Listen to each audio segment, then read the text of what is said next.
Denver yang dingin, mesin besar meraung, membelah angin. Roda berputar di jalan panjang membisu, membawa harapan dari kota ke kota yang jauh.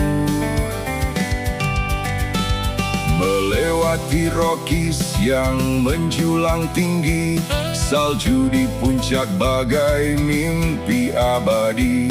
Di interstate yang berliku dan curam, aku dan trukku terus melaju dalam diam. Pegunungan Rocky menjadi latar khas perjalanan melintasi Colorado. Oh Colorado, jalanmu tak pernah usai. Di bawah langit biru aku terus mengemudi, meski malam panjang dan badai menghampiri. Semi truk ini sahabat setia menemani. Muatan berat, hati tetap bernyanyi, mengejar fajar di negeri pegunungan ini. Lampu-lampu kota tinggal titik di belakang, gelombang radio mengalun mengusir kesepian. Kopi hangat dan kenangan di rumah menjadi teman saat jalan terasa lelah.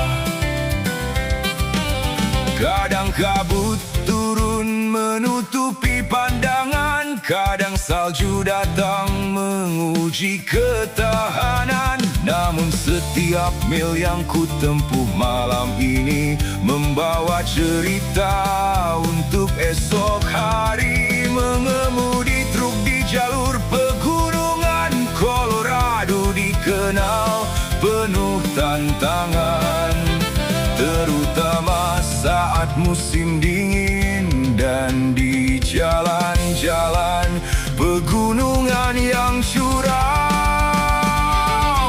Oh Colorado, jalanmu tak pernah usai. Di bawah langit biru aku terus mengemudi, meski malam panjang dan badai menghampiri. Semi truk ini sahabat setia menemani.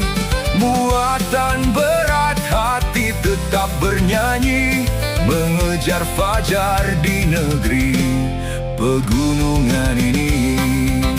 Saat matahari terbit di balik gunung tinggi, perjalanan panjang hampir terlewati. Aku tersenyum di balik kaca berembun, sopir semi truk, anak jalanan pegunungan.